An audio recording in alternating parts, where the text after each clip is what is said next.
നമുക്ക് ഞാനൊരു ബർക്കത്തായിട്ട് കൂട്ടിയൊരു കാര്യമുണ്ട്. അതിപ്പോൾ ഞാൻ നമ്മളെ ചെക്കന്മാരോടൊക്കെ പറയേണ്ടത്. അപ്പോൾ ഈ വ്യക്തികൾ നമ്മളെ ഇവരുടെ വീട്ടിലേക്ക് ക്ഷണിച്ചിരുന്നു. അപ്പോൾ അന്ന് ഇവർ വളരെ നല്ല രീതിയിൽ ഇതിൽ പോണ വ്യക്തികളാണ്, ഈ ഫീൽഡിൽ നല്ല രീതിയിൽ പോണ. അന്ന് പുറത്തേക്ക് കേട്ടോ, ഉള്ളിൽ ഇപ്പോൾ ഇവർ ഇങ്ങനെയാണെന്നുള്ളത് നമുക്ക് ഈ വീഡിയോസും കാര്യങ്ങളും വന്ന സമയത്താണ് നമുക്കറിയണത്. അപ്പം നമ്മൾ ക്ഷണിച്ച ക്ഷണം എന്തൊക്കെയോ തട്ടി പോയി. ഞാൻ കൊച്ചിയിൽ പോയ പല സമയത്തും എനിക്ക് പല തിരക്കുകളുണ്ടായിട്ട് ഞാൻ പോകണം വിചാരിച്ചതായിരുന്നു. പല തിരക്കുകളുണ്ടായിട്ട് ഇന്നെ അവിടെ പടച്ചോൻ എത്തിച്ചില്ല. പിന്നെ ഈ വ്യക്തികളായിട്ട് ഒരു ക്രിക്കറ്റ് മാച്ച്, നമുക്ക് എന്തെങ്കിലും ഒരു ക്രിക്കറ്റ് മാച്ച് ഇടാം, നമ്മളെപ്പോഴും ക്രിക്കറ്റ് കളിക്കണം, ഇവരെ കൂടെ കളിക്കാമെന്ന് പറഞ്ഞിട്ട് ആ മാച്ചും പടച്ചോൻ നടത്തിച്ചില്ല. പിന്നെ നോമ്പിൻ്റെ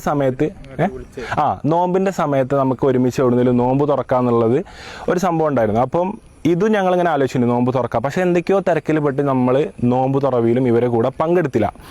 അതുപോലെ തന്നെ ഒരു ഉമ്മമ്മ ഇവരുടെ ലൈവിലും കാര്യങ്ങളൊക്കെ വന്നു. ആ സമയത്ത് നമ്മൾ ഒരുപാട് കോൺടാക്ട് ചെയ്തു. ആ സമയത്ത് ഞാൻ പഞ്ച് കടന്നു തുടങ്ങിയത്. അപ്പം ഏതൊക്കെ തരത്തിൽ ഇവരെ കോൺടാക്ട് ചെയ്തു അതിനൊക്കെ പടച്ചോൻ ഇന്നെ മാക്സിമം, എനിക്ക് അതിൽ പടച്ചോനോടാണ് നന്ദി പറയാനുള്ളത്. കാരണം അതിൻ്റെ മേൽ കാര്യമില്ലല്ലോ. അപ്പോൾ പടച്ചോൻ ഇന്നെ എല്ലാത്തിനും തട്ടി മാറ്റി. അപ്പം ഞാനിങ്ങനെ ഇപ്പോൾ ഇരിക്കുമ്പോൾ ബാക്കിൽ ചിന്തിച്ച് നോക്കി, ഒരു സംഭവത്തിലും പടച്ചോൻ എനിക്ക് ഡേറ്റ് തന്നില്ല. അതായത് നേരിട്ട് കാണാനുള്ള ആ ഡേറ്റ് ആകെ നമ്മൾ മീറ്റ് ചെയ്തത് 2 പ്രോഗ്രാംസിനാണ്. കാരണം പ്രോഗ്രാംസ് ഞാനല്ല ചാർട്ട് ചെയ്യുക, ഒരു ഇവൻറ്റ് കമ്മിറ്റി ചാർട്ട് ചെയ്യുമ്പോൾ വേറൊരു ആർട്ടിസ്റ്റ് അവിടെ വരികയാണെന്ന് പറയുമ്പോൾ എനിക്ക് അതിൽ ഒബ്ജക്ഷൻസ് പറയാൻ പറ്റില്ല. ഇന്ന ആർട്ടിസ്റ്റിൻ്റെ കൂടെ എനിക്ക് പെർഫോം ചെയ്യാൻ പറ്റില്ല എന്നല്ലെങ്കിൽ ഇന്ന ആൾക്കാരെ കൂടെ ഞാൻ പാടില്ല എന്ന് എനിക്ക് പറയാൻ പറ്റില്ല. എൻ്റെ പരിപാടി എന്താണ് അത് എടുത്ത് പോകുക എന്നുള്ളതാണ് എൻ്റെ ദൗത്യം. അപ്പോൾ അങ്ങനെ നമ്മൾ ഇവരെ കൂടെ നമ്മൾ പങ്കെടുത്ത സ്റ്റേജിലും നമ്മളെ മുമ്പോ ശേഷമൊക്കെ ആയിട്ട് ഇവർ പെർഫോം ചെയ്ത് പോയിട്ടുണ്ട്.